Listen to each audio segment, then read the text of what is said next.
After looking the part on an aircraft carrier last week and then beating the number 2 team in the nation this week, Michigan State has Big Ten title potential.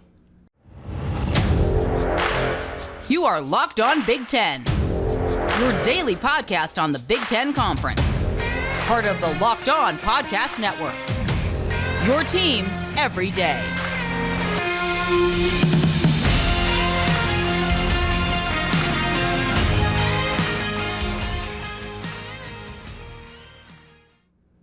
Hey, welcome into Locked On Big Ten. It's everything you need to know about the Big Ten every single day of the week. I'm your host, Nate Dickinson, and coming up on today's show, we got a big recap of a big win for Michigan State. Happened just a couple of hours ago, and then right after that, we got to look at the college football playoff rankings. No changes in the top 4, of course, but the movement outside and right below could be indicative of what might happen if one of these 4 teams loses down the stretch. We know for a fact, of course, that one of the Big Ten teams will. We'll get into that here on Locked On Big Ten as we continue along on the show. I'm your host, Nate Dickinson. Our show today is brought to you by BetOnline. BetOnline has all of the lines, odds, and games that you could possibly be looking for to put that money on. So head on over to BetOnline where the game starts. Let's start with the biggest game on the basketball court, at least at the time of recording. We're recording before the end, of course, of Duke and Kansas in that second matchup, but I highly doubt it will beat the double overtime thriller between Michigan State and Kentucky. Up until what was the last few seconds of the game, when Michigan State pulled away and won this game, it was close throughout, and not just saying it close throughout. It was a stat put on Twitter. I'll go and find the guy later and give him his credit where it's due. But it was 8.5 minutes about in the first quarter where this game got back within 5 points, and it stayed within 5 points on either side all the way through until Michigan State pulled away at the end of double overtime. These two teams were going back and forth throughout. This was not a chance where Michigan, or a situation where Michigan just got a little bit of an opportunity and got hot and took advantage. No, these two teams played out a battle just like Michigan State and Gonzaga did on the USS Abraham Lincoln last week. It was a statement win, of course, for Michigan State, but it just continues to solidify the fact that the Spartans are for real, and they better be in the top 25 next week. But Michigan State has what it takes, and they did it in ways that I didn't think that Michigan State was necessarily going to be able to do it in what we saw against Kentucky. Let's get into just the end of this game. Michigan State, of course, pretty much battling throughout, keeping things basically tied with Kentucky for most of this game. Back and forth they went. Last 3 or 4 minutes were, of course, huge. Tyson Walker had some big shots in this game. Not only made some big shots, but got some big shots. Got the opportunity for big shots, too. He ended up taking a shot at the end of regulation that it didn't go anywhere. But then, of course, Hall gets the easy bucket a couple of times. He had mid-range jumper while the team was down by 3, I think it was, to put him down by 1 in overtime. That was huge, that I honestly didn't even love. He had a big 3 later on. He was getting those last-second looks and getting the trust from Tom Izzo to be able to get a good look, too. And he executed. The conversation on the broadcast was all about his ability to kind of get into the lane and get penetration, and he did that perfectly in this matchup, and in the end especially. He was really good, and I'm interested to see exactly how he develops as the season goes on. Malik Hall was, of course, one of the big names to know from this game. In regulation and then at the end of first overtime, a couple dunks as time expired, or as time was getting to expiring, with just a few seconds left to tie the game and continue the game. And then once it got to that second overtime, and once Michigan got Oscar Tshiebwe out of that game with a foul out, it was really all Michigan State. Mady Sissoko was outstanding in this game at the end, putting together great defensive efforts, and while Tshiebwe had his way, he was 22 and 17 rebounds, I believe it was, by the end of the day. Double-digit defensive rebounds alone for him. While that was all, of course, what you're going to get when you're facing an All-American, Sissoko, I thought, held his own just about as well as you could have asked him to. He was really good. And of course was really good at the end on the offensive side too. Just the alley-oops from Walker to him. Those two, I think, are the pieces that make Michigan State that kind of contender that we weren't seeing at the beginning of the season in not putting them in that top 25. There's still questions about Michigan State. But I think that this kind of a win, at the very least, solidifies them as a contender in the Big Ten right now. Because they're coming in more ready. The conversation going into this season was that the reason why the Big Ten wasn't as highly respected in the preseason polls wasn't because there wasn't going to be good basketball teams here. It was because we didn't know who was going to step up. Now we know one team. And we shouldn't have been surprised, or probably should have expected, that it was going to be Tom Izzo's that was going to be right there. This team is back. After spending the last couple of years having to flirt with the bubble at times, Michigan State is back. And I'm ready to confidently say that at this point. Because in both the Gonzaga game and the Kentucky game, this was not a team that was inferior pulling off an upset. This was a team that played just as good as both the Bulldogs and the Wildcats in those two games, and was running with them every single step of the way for all 40 minutes. This is a good basketball team. And with the emergence of guys like Malik Hall taking those huger roles, the Joey Hauser, of course, who had a huge game, but that's part of the testament to how good Michigan State is. He wasn't all that involved in the later part, at least in the big plays in this matchup. So if you're able to get him working alongside Sissoko, Malik Hall, Tyson Walker, that's a lineup right there. And I think it's going to be able to compete for a Big Ten title. Because again, Michigan State seems ready. And everybody else in the Big Ten I have yet to see. I'm not saying there's not going to be another team that's going to be right there from the start, but I just haven't seen it yet. With Michigan State, they've given us the opportunity first, and they've proven it first. Hey, we're here. We're back. Notice us. And everybody has by now. As far as anything to be concerned about, we talked after the Gonzaga game about how Michigan State really doesn't have an answer for the big man down low. Drew Timme did pretty much whatever he wanted in that Gonzaga matchup. And again, Tshiebwe had his way too, 22 and 17. But these are All-American players. And while they are All-American players who did their thing, I do think that there's still some cause for concern in how easy it was for them at times. And also with just the fact that while Sissoko is really good, he's not at that level, and the best Big Ten teams are going to have big guys at that level. So, like, what are you doing when you're facing Zach Edey of Purdue? Or when you're facing Trace Jackson-Davis of Indiana, two completely different kinds of players. I mean, if you're talking about who's going to guard that size, Sissoko wasn't enough to be able to slow down Drew Timme, really. He wasn't strong enough to slow down Tshiebwe a lot of times, even fighting down low. He was working around and playing good defense, but it wasn't like he was able to really fight with him in that post. And when he goes forward, he's not big enough to work with Edey. He's not really shifty enough. I don't think he'll probably even be defending Trace Jackson-Davis when they play Indiana. So when you have a guy with size who's really talented, they're seemingly going to just be able to do okay against Michigan State and have their way, but it also seems like that doesn't matter, which is really exciting if you're a Spartans fan, because you can figure out at least something on defense to make that better. And if you're beating Kentucky with Oscar Tshiebwe having 22 and 17, again, he wasn't there in the second overtime, and that was really when Michigan State took over. It seemed like it made a pretty big difference. This is big. For them to be able to say, hey, we are going to try and figure out what happens on the interior defense, but until then, we can win anyway. This backcourt's something special, I think, for Michigan State. Dickie V said it on the broadcast, but I really do believe that Michigan State's putting together something that could be that kind of unexpected top team in the Big Ten that we're looking for. And it wouldn't really be unexpected if it was Michigan State. Again, it's Tom Izzo. It's the team that you always know is going to, at the very least, be ready to play when they come and play you. But at the same time, this wasn't the team who was picked to be at the top of the Big Ten in the preseason.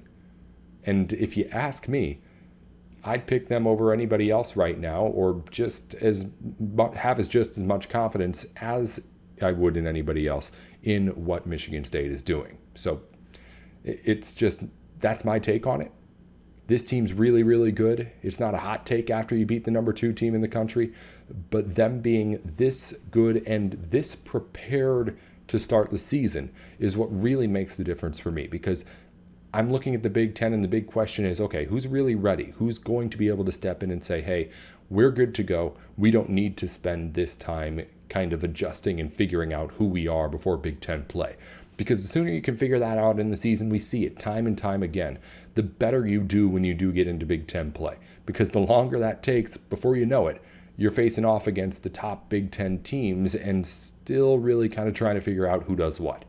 Michigan State knows who it is, and it's used it to beat one really good team and just barely fall to another one. Imagine if Michigan State had won both of those games, what we'd be talking about right now. What we're going to be talking about next is, let me take a look at my notes, college football playoff rankings.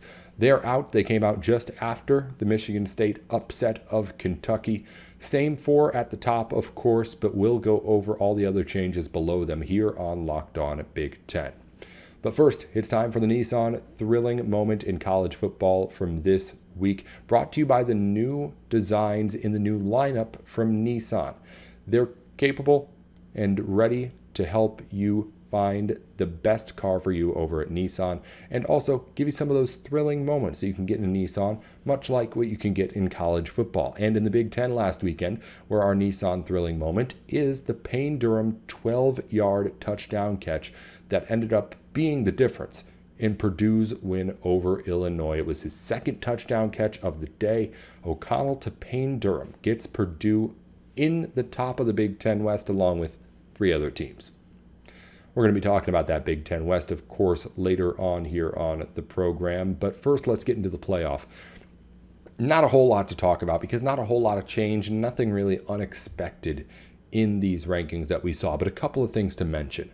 First off, Tennessee stays put at 5, and of course, this isn't a change again, but I do think that I'm getting this growing suspicion that whether it be a TCU team or a Michigan team, I think Tennessee gets in over them. If it's a one-loss Tennessee that didn't play in the SEC title game, against a one-loss Michigan that didn't play in the Big Ten title game, or a one-loss TCU team that wins the Big 12 championship still, I don't really, with TCU, know all those tiebreakers and things if they've actually clinched all that, or if there's a chance they don't make it with one loss. But anyway, the point being that I feel like the committee's just setting itself up to be able to put Tennessee right in that spot if either Michigan or TCU loses down the stretch.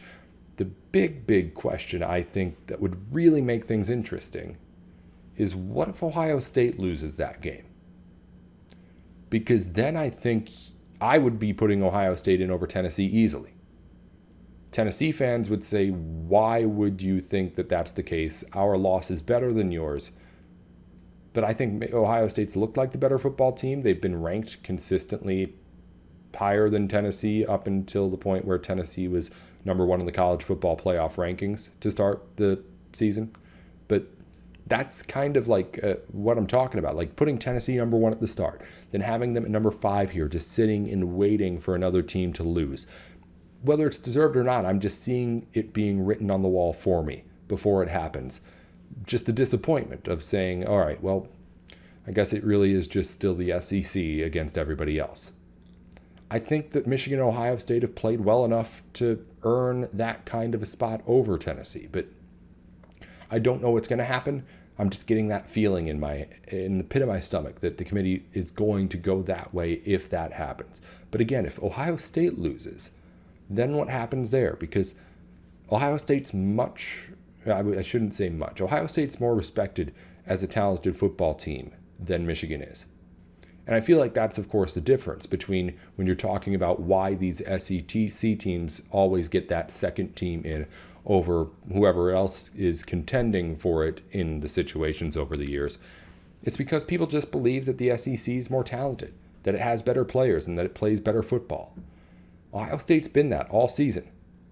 I can go over the all-conference and all-American numbers from the preseason again if you want me to, but I've said them plenty enough already.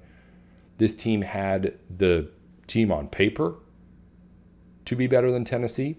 It's gone out on the field. And if you ask me, played better than Tennessee. Of course, it's undefeated and Tennessee has the loss. But I just think that if it came down to a one-loss Ohio State who didn't play in the Big Ten title game versus a one-loss Tennessee team who didn't play in the SEC title game, I'm taking the Buckeyes there. And I don't know if that's the case if we're talking about Alabama instead of Tennessee here. And I don't know if that's the case if we're talking about Michigan instead of Ohio State. But right now, that might be the easiest scenario to get those two Big Ten teams in. Because I'm not seeing it. A one-loss Michigan team getting in over the one-loss Tennessee team that lost to Georgia. I don't see that scenario where the committee is able to convince itself to do that. Of course, TCU could lose twos and then throw that wrench into things as well. But as far as what we want here, and we want two Big Ten teams, that might be the most likely way to get it done. And it seems weird to say because it feels like these two teams have earned the benefit of the doubt, even if they hit that one loss. I don't know. Coming up, we're going to get into everything going on in the Big Ten West, a wrap-up and a look around the Big Ten at what does your team need to do to win the West. Still technically 5 teams in it, but Wisconsin's got a really long shot. The 4 teams at the top all need one other team at least to lose the rest of the way. It's a weird situation. Nobody controls their own destiny right now, and we're going to break it all down here on Locked On Big Ten to wrap up the show. Before we do that, BetOnline has everything that you need to make sure that you've got all of your sports gambling needs met. Go over to BetOnline to get all the latest lines, odds, and games from across all of sports, or just to get the info that you need before you put that bet in. BetOnline has everything that you need. Go over to BetOnline where the game starts. Let's wrap up by trying to decipher what's going on in the Big Ten West. It's ugly. And it's been ugly, but we have 2 weeks left now, and it's going to be a whole lot of fun to watch the rest of the way. We've got at 4-3, Iowa, Minnesota, Purdue, Illinois, and a 5th team, Wisconsin, at 3-4, still just barely treading water and having a little bit of a chance here to make this Big Ten title game in Indianapolis. But let's go over the winners first. No, you know what? Let's get to Wisconsin first, because that's what's fun, is getting into the team, at least when you hear this. It'll be fun if you're a Wisconsin fan, but everybody else who doesn't like Wisconsin. What Wisconsin needs is, of course, to win both their games. Here's how I'm going to break this down. All 5 of these teams need to win both their games right now, or at least we're assuming you need to win both your games. In fact, you know what? I think it might actually be that there's no way for any of the teams to lose a game and still get in, maybe, with how everything works. Again, there's so much with so many teams still in it. Math that's weird with only 2 games left. You could probably work it out and try and figure out everything. But again, here's the scenarios. As it stands right now with 2 weeks left, if every one of these 5 teams gets their 2 wins, none of them still control their own destiny. They need to get a loss from at least one of the other teams in contention. I'll try to break this down as clearly as possible. So if you're an Iowa fan, you need a Purdue loss. Of course, again, win your games, but you need a Purdue loss. If you're a Purdue fan, you need an Iowa loss. Oh, I'm sorry. I messed up right off the top. If you're an Illinois fan, you need a Purdue loss. If you're a Purdue fan, you need an Iowa loss. I'm really messing this up to start. I'm going to clean it up and wrap it up here at the end. Iowa needs an Illinois loss. And Minnesota needs both an Illinois and Purdue loss at some point over the next 2 weeks. So to recap, Illinois needs Purdue to lose. Purdue needs Iowa to lose. Iowa needs Illinois to lose. That's the nice little love triangle that they have where each team has beaten each other. Minnesota has lost both to Illinois and Purdue, so it needs to win out and have both of those 2 teams lose. And then you have Wisconsin, which is a game back. So it needs 2 wins as well as 2 Illinois losses the next 2 weeks, 2 Iowa losses the next 2 weeks, and a Purdue loss at some point over the next 2 weeks as well. That's not going to happen, I don't think. I think I'm safe in saying that. So Wisconsin in the penciled in as out category, I'd say. But everybody else, you've got your chance, but it's not up to you. Again, Illinois needs Purdue. Purdue needs Iowa. Iowa needs Illinois. And Minnesota needs Illinois and Purdue to lose at least once over the course of the next 2 weeks. That's it. That's what the Big Ten West is. And it's really, really complicated, but it's also really, really cool when you have this many teams in it with this small amount of time and games left to go. I don't know if you can find it in any other sport like this, where you have 5 different teams in a division fighting to win that division with only 2 games left to play. I mean, it would never happen in baseball. Obviously, it would never happen in football with only 4 teams a division. Yeah, this is unique. This is something that can only happen in college football, and for being honest, it can only really happen in the Big Ten West. Nate Dickinson here with Locked On Big Ten, here with the Everyday to remind you everything you need to know on what's going on in the Big Ten. Coming up tomorrow, we've got more basketball around the Big Ten to dive into, and of course, we'll get into all the other news from around the conference that you need to know. It's coming up on our next episode of Locked On Big Ten. Until then, subscribe to the show on Twitter, on YouTube, and wherever you get your podcasts. It's at Locked On Big Ten, 10 at the end, not TEN. And I'm Nate Dickinson at Nate with Sports. Until next time, this has been Locked On Big Ten.